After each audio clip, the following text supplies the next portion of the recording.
In the annals of history, there are many tales of mystery and intrigue, stories that defy explanation and leave behind only whispers. But few are as haunting or as enduring as the story of the man in the iron mask. For over 300 years, his identity has remained a secret, hidden behind layers of lies, politics, and silence. Who was he? Why was he imprisoned? And why was it so important that no one ever see his face?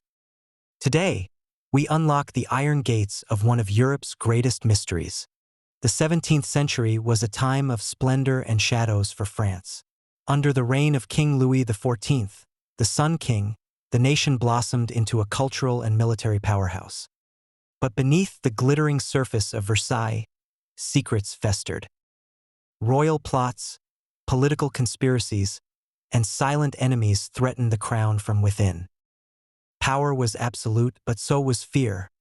In this world of opulence and intrigue, the existence of a single unknown prisoner, hidden away and masked, became a symbol of the monarchy's darkest measures. His name was erased, his face concealed, his very being a state secret.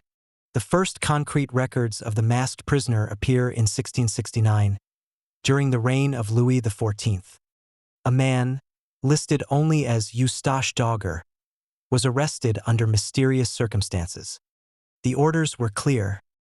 He was to be held in solitary confinement. His face was never to be seen. He could speak to no one. Should he utter a single word about his identity, he was to be executed immediately. Even the prison wardens knew little, sworn to secrecy under pain of death. He was moved from one prison to another, the fortress of Pignerol, the island of Sainte Marguerite, and finally the Bastille, France's most infamous prison. Always masked, always hidden. Popular imagination paints the prisoner wearing a brutal iron mask, heavy, suffocating, and cruel.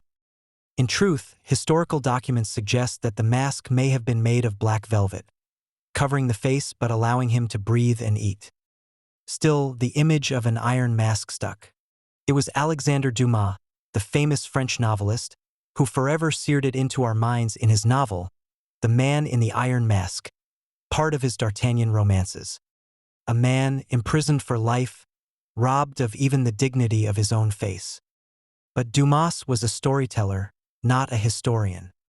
The real story may be even stranger.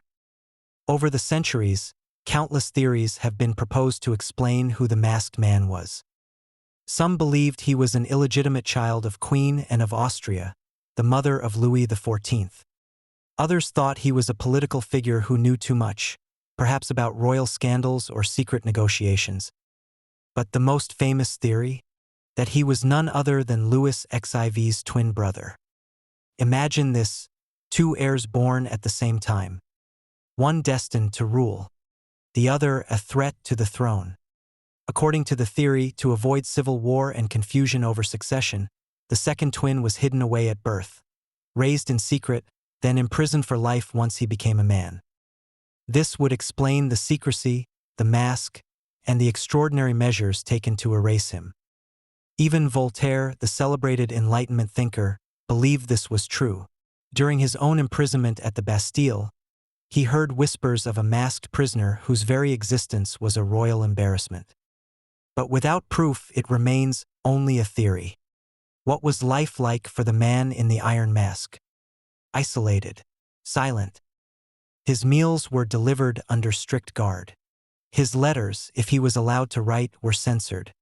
His jailers changed, but the orders remained the same. No one must ever see his face. He was not tortured. He was not executed. He was simply erased. Some reports suggest he was treated with a strange mixture of cruelty and respect, given decent food, fine clothing, and clean quarters. It was as if the crown owed him a debt they could never repay. In 1703, after decades of imprisonment, the man in the iron mask died in the Bastille. Even in death, secrecy prevailed. He was buried under the false name Marchioli. All personal possessions were burned. All documents altered or destroyed. He left behind no descendants. No gravesite bearing his true name. No face to remember him by. Just a legend.